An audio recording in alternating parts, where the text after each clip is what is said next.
morning, you are watching A News. I'm Bakyar Sanov, and let's see the headlines. Trump and Zelensky exchange verbal jabs as the relations between the two leaders hit a new low. Tariffs, deportations, and foreign policy transitions. A News presents a report on the first month of Trump's return to the White House. Microsoft unveiled a new chip to accelerate quantum computing revolution.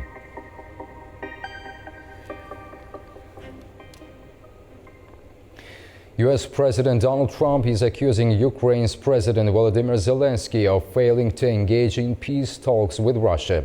Trump warns Kiev that it risks losing more if Zelensky doesn't act quickly to end the war. Because they're running out of people, they're running out of soldiers. U.S. President Donald Trump has increased his criticism of Ukrainian President Volodymyr Zelensky on Wednesday. Speaking at a Florida conference, he said Zelensky could have joined peace talks with Russia in Saudi Arabia. Ukraine and European nations were not included in the talks in Riyadh on Tuesday, raising concerns that America and Russia might make a deal that ignores Kiev's security interests. Trump says he hopes for a ceasefire between Russia and Ukraine soon. I love Ukraine, but Zelensky has done a terrible job. His country is shattered, and millions of people have unnecessarily died. And you can't bring a war to an end if you don't talk to both sides. You got to talk. They haven't been talking for 3 years. So we hope to see a ceasefire soon and to reestablish stability in Europe and the Middle East. However, Mr. Zelensky accused Donald Trump in living in a disinformation space. Unfortunately, President Trump, who we respect a lot as a leader of the nation that we really respect, the American nation, who supported us all the time, unfortunately, he lives in this disinformation space. I would like Trump's team to have more truth. All of this definitely doesn't have a positive impact on Ukraine. They are letting Putin out of isolation. And I think Putin and Russia are really happy because they are involved in discussions. And yesterday, there were signals that they are the victims. That's something new.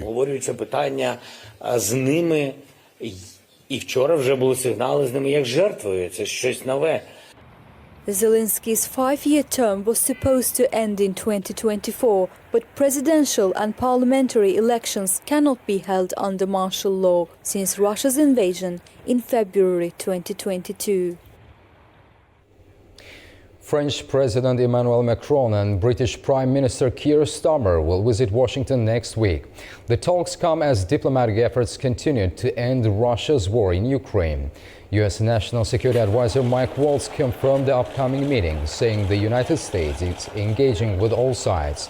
Speaking to Fox News, he revealed that technical teams will soon begin discussions on the details of a potential peace deal. Trade tensions between China and the United States are continuing to escalate. Beijing has sharply criticized Washington's tariff policy at the World Trade Organization, stating that it poses a threat to global economic stability. Meanwhile, China is strengthening its diplomatic ties with Europe, aiming to withstand trade pressure while maintaining a balanced policy with Moscow. Mahnur Maktoum brings us more from Beijing. China has strongly criticized U.S. President Donald Trump's tariffs at a WTO meeting held on Tuesday, calling them protectionist and a threat to global economic stability. Beijing has warned that escalating trade tensions could lead to a global recession and has urged other nations to resist Washington's unilateral actions. While China has hinted at retaliation, it has also left the door open for negotiation. Amid U.S. tensions, China has been increasing its diplomatic efforts in Europe. With a high-level Chinese delegation visiting Dublin, the key topics of discussion were trade and Ukraine. China continues to walk a fine line on Ukraine, advocating for peace while also maintaining ties with Moscow.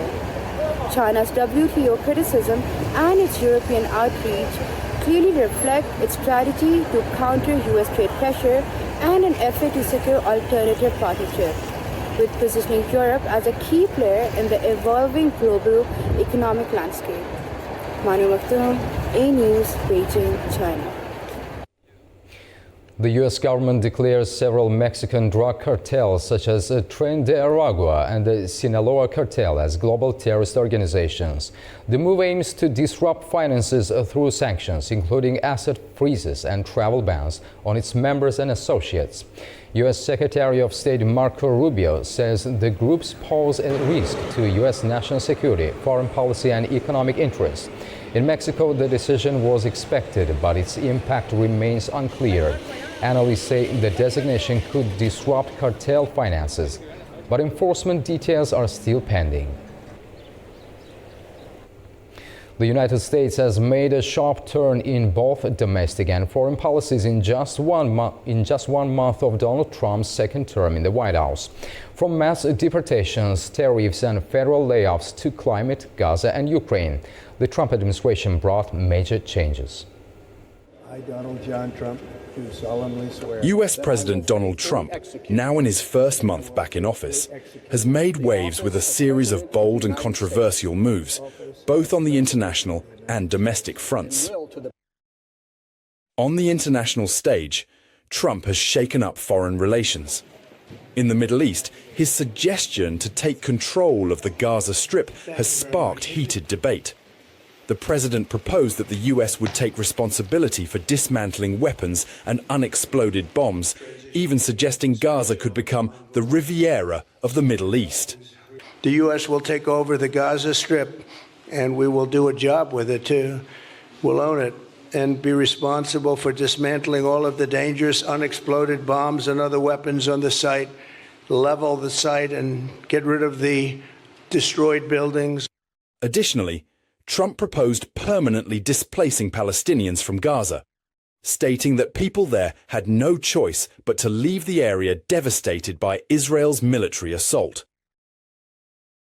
In trade, Trump has reignited the trade war, implementing tariffs of 25% on steel and aluminum imports from Canada, Mexico, and China. After Mexico agreed to reinforce its northern border with 10,000 National Guard members to stem the flow of illegal drugs, Trump paused new tariffs on the country for 1 month. Later, Trump also announced that he would postpone threatened tariffs on Canadian imports for at least 30 days. The tariffs are a part of his larger goal to boost US manufacturing. However, in January, prices rose up 0.5%, with economists attributing some of the increase to the higher production costs triggered by tariffs. Additionally, industrial output has slowed, with manufacturing down 0.1% and auto production falling by 5.2%. Trump also took an aggressive stance on NATO funding, calling for member nations to significantly increase their defense contributions. He suggested that the US should not continue to shoulder an unfair burden for NATO's military expenses, proposing that NATO allies should pay 5% of their GDP for defense. US President has also focused on Ukraine, pushing for peace talks between Russia and Ukraine. However, US allies have expressed concerns about Ukraine's exclusion from these discussions, fearing it could weaken their position. President Zelensky also stressed that no peace can be reached without Ukraine's direct involvement. In addition, Trump has frozen US aid funding to multiple regions, including Africa, Asia, and Latin America, halting programs administered by USAID. This has impacted humanitarian efforts, counter-narcotics programs, and media funding initiatives, which had been used to shape narratives globally. Turning to domestic issues, Trump's first month has seen a flurry of executive actions and controversial decisions. Perhaps the most shocking, his decision to pardon over 1,500 individuals involved in the January 6, 2021 Capitol riots. He also dismissed several federal agents linked to investigations surrounding the riots, drawing criticism for what some see as an effort to undermine accountability. On the federal level, Trump has launched a major overhaul of the government, firing thousands of employees in key agencies. The White House has justified the firings as part of an effort to streamline and cut down on bureaucratic expansion. But these moves have drawn sharp criticism from opponents, with many accusing Trump of politicizing federal agencies. But the biggest shock came in the realm of his aggressive stance on immigration. President Trump has enacted intensive measures to crack down on illegal immigration, including plans to create a 30,000-bed migrant facility at Guantanamo Bay. Today, I'm also signing an executive order to instruct the Departments of Defense and Homeland Security to begin preparing the 30,000-person migrant facility at Guantanamo Bay. Most people don't even know about it. We have 30,000 beds in Guantanamo to detain the worst criminal illegal aliens threatening the American people. Some of them are so bad we don't even trust the countries to hold them. Trump has also rolled back several federal diversity, equity and inclusion programs across government agencies, citing them as unnecessary and divisive. These programs were initially put in place to promote inclusivity within the federal workforce, but Trump's administration has framed them as counterproductive. In terms of energy policy, President Trump has pursued an aggressive agenda to achieve US energy independence. This has included lifting climate-related restrictions on oil and gas drilling, signaling his administration's support for fossil fuel production. Trump's policy shifts have not gone uncontested. Over 70 lawsuits have been filed against his executive orders, including challenges to the USAID funding freeze, his immigration measures, and the rollback of DEI programs.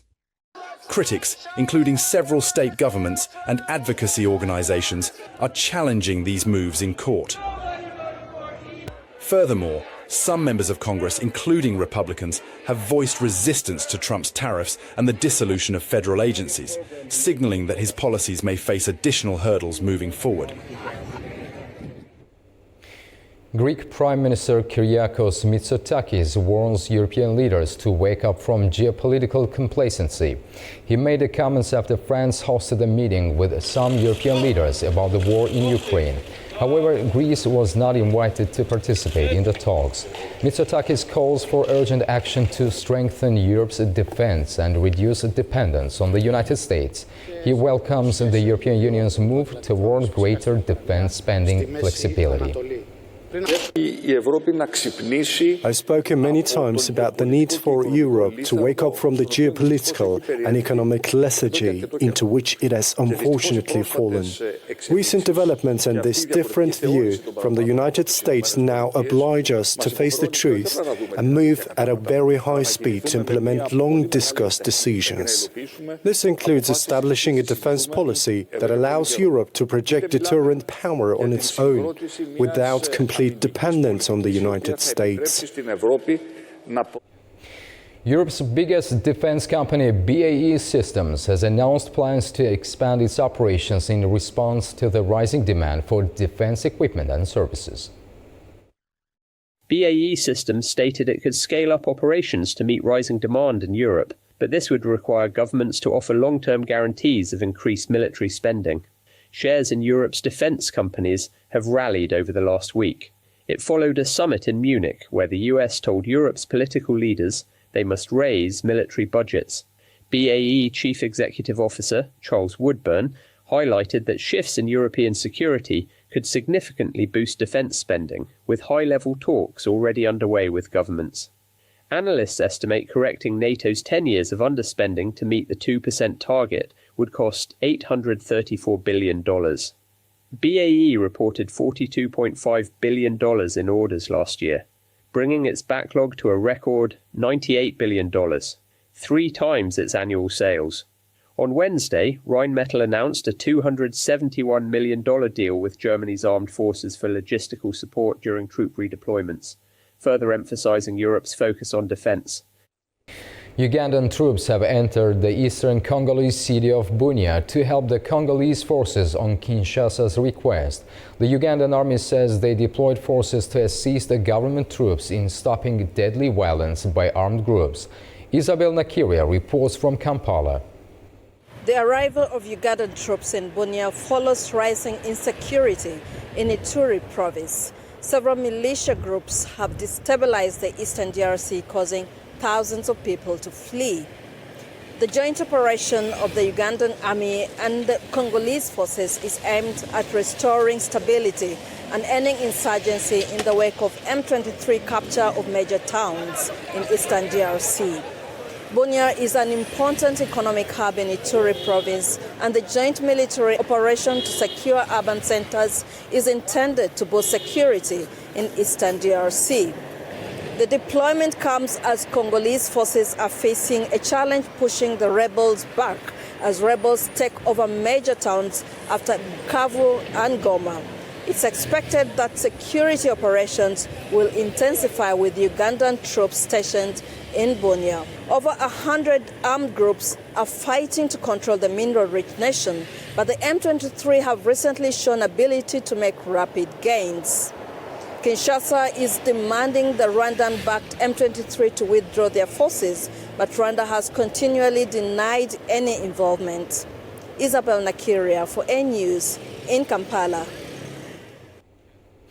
Cuba has announced that high-octane fuel will now only be available for dollars, adding to the economic strain on residents. The move is part of a growing shift toward dollarization, with concerns rising over fuel access for those earning in pesos. Gas stations in Havana are packed, but for many, the wait may no longer be enough. The government has announced that high-octane fuel will now only be available for dollars, marking another step toward dollarization. Authorities cite U.S. sanctions for fuel shortages, forcing states' vehicles to switch to regular gasoline. But for private car owners, the shift creates new problems. For people like doctors or professionals who own modern cars that require this special gasoline but do not earn salaries in dollars, I wonder, how will they use their cars? Modern cars continue to enter the country, and I ask myself, how? We imported one for our company, Nostalgia Car, which is a passenger transportation SME, and it depends on that fuel. If you have no way to buy dollars, you have to leave the car at home. If there are no mechanisms to acquire dollars, we have to stop using the car.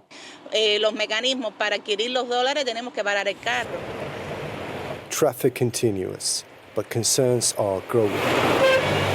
No, está bien eso. Eso está muy mal, pero muy mal. No, that's not right. That's very bad. Very bad. A car that runs on special gasoline will have its engine ruined if filled with regular gasoline. So that's not right. I don't know to what extent, but it's not right. No sé hasta qué punto, pero no está bien. For years, the Caribbean island has operated dollar-based stores, but this is the first time a basic necessity is restricted. With shortage worsening, fuel access now depends on hard currency, deepening economic struggles. Cuba blames the Cold War-era US trade embargo and the COVID-19 pandemic for crippling tourism and domestic industry, wiping out the cash it needs to import essential goods. But top officials have also acknowledged that internal bureaucracy and inefficiencies in its state-run model contribute to the crisis. In technology news, Microsoft claims to have created a groundbreaking new chip, saying it demonstrates that quantum computing is years, not decades away. This announcement aligns with predictions from Google and IBM, suggesting that a transformative shift in computing technology is approaching sooner than previously anticipated. Microsoft claims its new Majorana 1 chip brings quantum computing closer to reality. Quantum computers promise to solve problems that would take today's systems millions of years, but their core component, the qubit, is notoriously error-prone. Microsoft says its chip is more stable than competitors. The chip has been in the works for nearly 2 decades and has a new type of material. It's called a topological superconductor, or topoconductor for short. And this is something that people have hypothesized for decades. But no one had really reliably created this in the laboratory or been able to harness it for quantum information processing. Google last year showed off its own new quantum chip, saying that commercial applications are only 5 years away. IBM said large-scale quantum computers will be online by 2033. Microsoft did not give a timeline for when its chip would be scaled up to quantum computers that can outpace today's machines. But in a blog post, the company said it would be years, not decades. Once a symbol of American maritime engineering, the SS United States is beginning its final journey. After years docked in Philadelphia, the historic ocean liner is heading to Alabama for preparations before being turned into the world's largest artificial reef. This ship, known for setting speed records and carrying famous passengers, is now ready for a new role beneath the ocean. The retired historic ocean liner SS United States has begun a new journey after decades of uncertainty. On Wednesday, the ship was towed along the Delaware River, heading towards Alabama. The ship will take 18 days, travelling at a speed of 5 nautical miles per hour along the East Coast and around Florida. The SS United States. She was 5 city blocks long. Launched on June the 23rd, 1951 for United States Lines, the vessel was a marvel of its time. This ship stretched the length of 5 city blocks and weighed 53,000 tons. During its operational years, it served as a luxury passenger liner, crossing the Atlantic Ocean and carrying nearly 1 million passengers before retiring in 1969. The ship will now be cleaned to remove hazardous materials before being sunk off the coast of Florida to become an artificial reef. The $10 million project will take over a year to complete. To ensure environmental safety, modern American recycling services will remove non-metal materials, fuel, and potentially hazardous substances, such as asbestos. The ship's funnels and radar mast will be preserved and donated to the SS United States Conservancy, which plans to create a museum dedicated to the ship's legacy. The sinking process is highly complex, and experts estimate it could take several hours. Officials in Florida hope this artificial reef will provide a new habitat for marine life and become a unique diving attraction, generating millions in tourism revenue. Located about 20 miles offshore, it'll be added to the country's network of more than 500 artificial reefs. We are done for now, but don't go far. Stay tuned for more and have a wonderful morning.